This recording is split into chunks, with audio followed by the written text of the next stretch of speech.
Hi, welcome to Learning Bite with me, Hendrik Suryadi.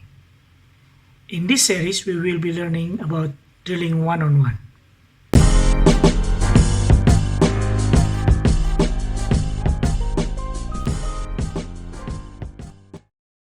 Bite 1, we will learn about what and why we drilling a well. But before we start, let's do a small polling. How many kilometers is the longest well in the world today?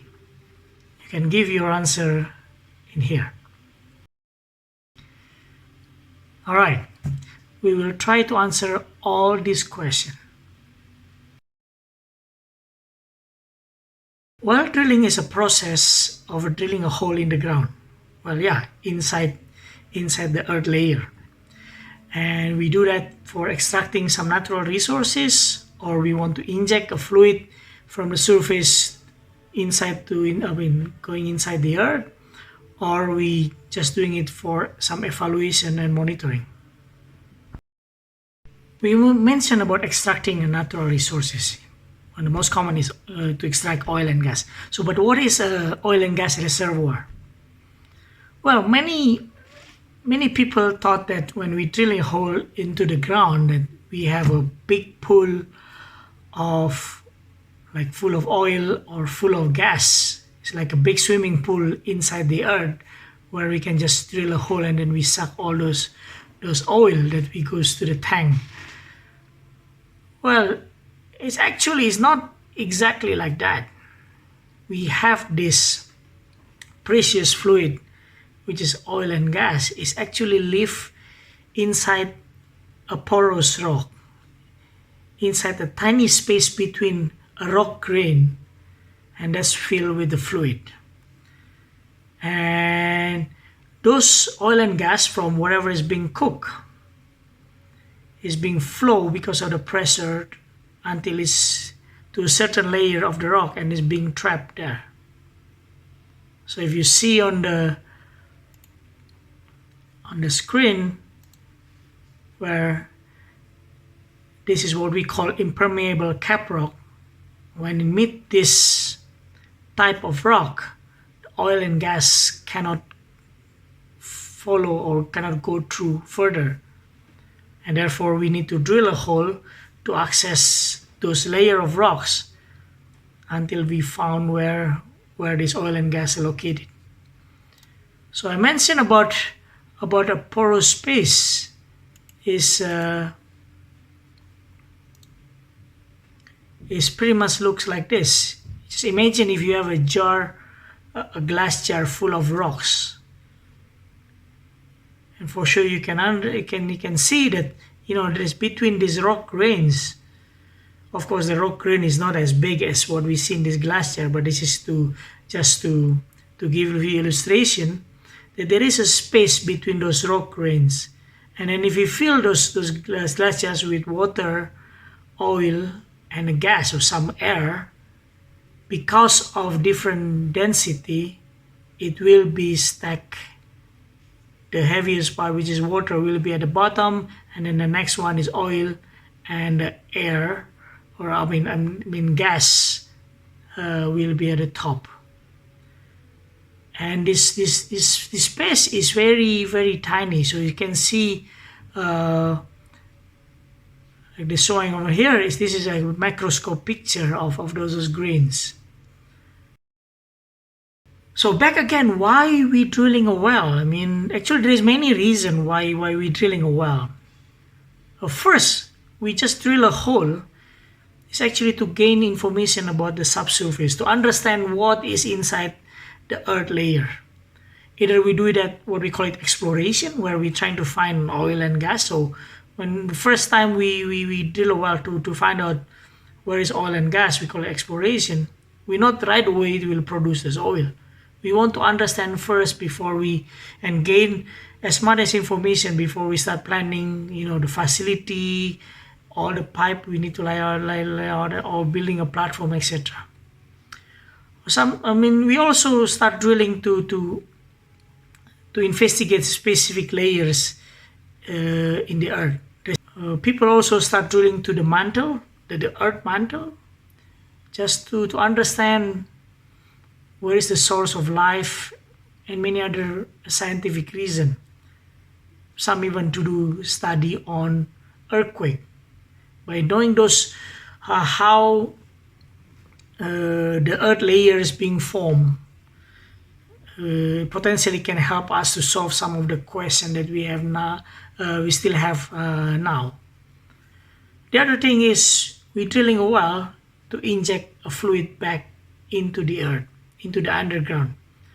One reason is for the production enhancement, in order to keep the pressure of the oil and gas reservoir from whatever the production is body being taken inside the ground, the pressure will decrease. Therefore, to keep the pressure, to be still high, in order to help the oil and gas flowing to the surface, we pumping back some other fluid like water.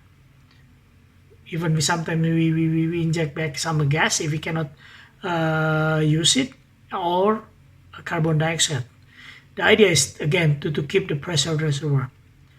Or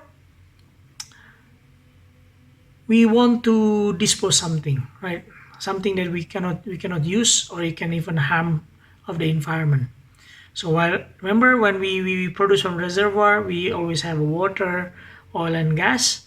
So the water we don't need it, because again, first it's a salt water. We cannot use it anything. So what we can do is we inject it back to the well.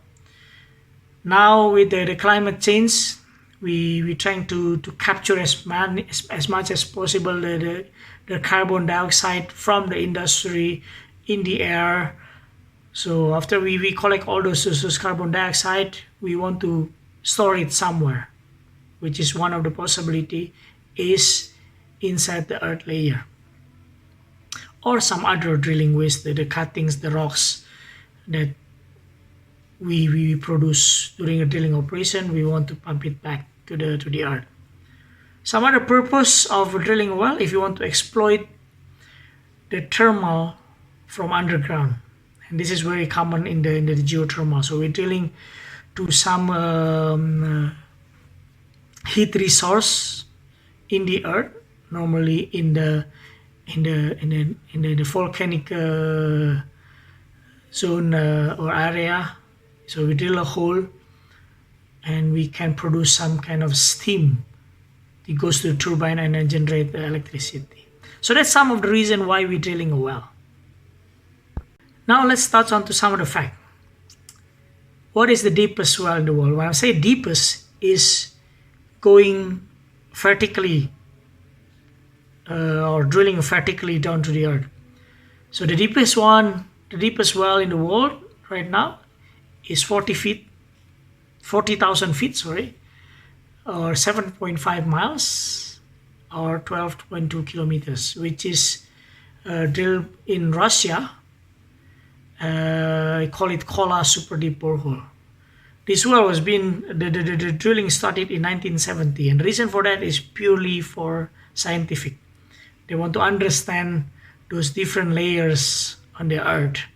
The goal is go all the way reach to the mantle. But in 1992, they have to stop. So imagine after 22 years of drilling, they have to stop because the downhole temperatures at that 40,000 feet is already reached 180 degrees Celsius, which is already too high to keep all the drilling tools to survive in those kind of environment. Now, the longest well in the world. So, yeah, the answer is 15 kilometers or 49,000 feet or 9.3 miles.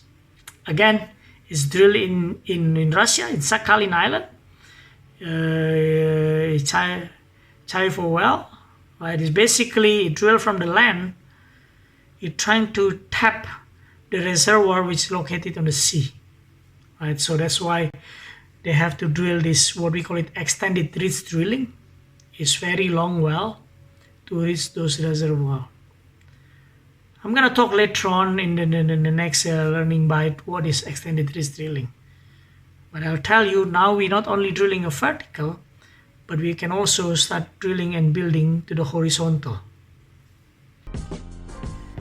So that is bite number 1. I hope now you understand what and why we're drilling a well.